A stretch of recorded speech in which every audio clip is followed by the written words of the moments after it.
થરાદ તાલુકાના જેતડા ગામમાં વિકસિત ભારત સંકલ્પ યાત્રાનું ભવ્ય સ્વાગત કરાયું હતું। બનાસકાંઠા જિલ્લામાં વિકસિત ભારત સંકલ્પ યાત્રા અંતર્ગત સરકારની વિવિધ યોજનાઓનો પ્રચાર પ્રસાર કરતો રથ થરાદ તાલુકાના જેતડા ગામે આવી પહોંચતા ગ્રામજનો દ્વારા રથનું સ્વાગત કરાયું હતું। આ પ્રસંગે વિવિધ 17 જેટલી યોજનાઓનો લાભ બાબતે લોકોને માહિતગાર કરી આરોગ્ય, આંગણવાડી તેમજ આયુષ્યમાન કાર્ડને લગતી તમામ યોજનાઓની માહિતી અપાઈ હતી। આ પ્રસંગે બીજેપી બક્ષીપંચ મોરચાના પ્રમુખ થાનાભાઈ પટેલ, મેડિકલ ઓફિસર વનરાજસિંહ, જેતડાના સરપંચ માવાજી રાજપૂત તથા ગામના આગેવાનોએ મોટી સંખ્યામાં હાજર રહી કાર્યક્રમને નિહાળ્યો હતો। આજે જે વિકસિત ભારત સંકલ્પ યાત્રા જેતડા મુકામે આવી અને મોદી સાહેબની ગેરંટી કે જે મોદી સાહેબ જે કામો કર્યા છે અને કામની ગેરંટી આપી છે, જે બોલે છે એ કામ કરે છે। એની અંદર ગુજરાતના મુખ્યમંત્રી 2001થી હતા અને 14 ઉતી રહ્યા। એમાં પણ ગુજરાતના જ્યોતિગ્રામ, પાણી,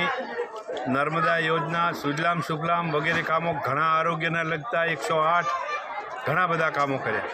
અને જ્યારે દેશની અંદર વડાપ્રધાન 2014થી બન્યા ત્યારથી પણ એમણે ઉજાલા યોજના,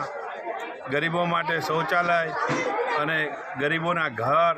પ્લોટ, રસ્તા, આરોગ્યની સેવા, આયુષ્યમાન ભારતની અંદર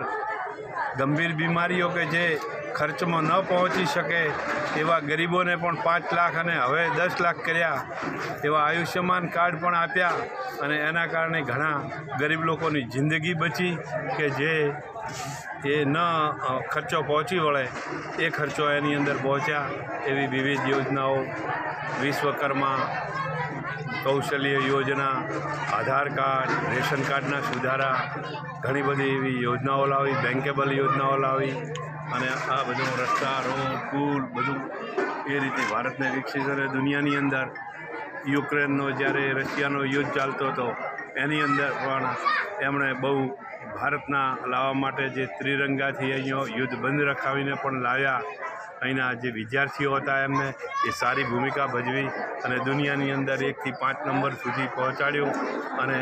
દુનિયાની અંદર પણ નંબર 1 આવે એના માટે અને સ્વનિર્ભર ભારત બને એના માટેની જે યોજનાઓ લાવી અને ભારત બને એ જ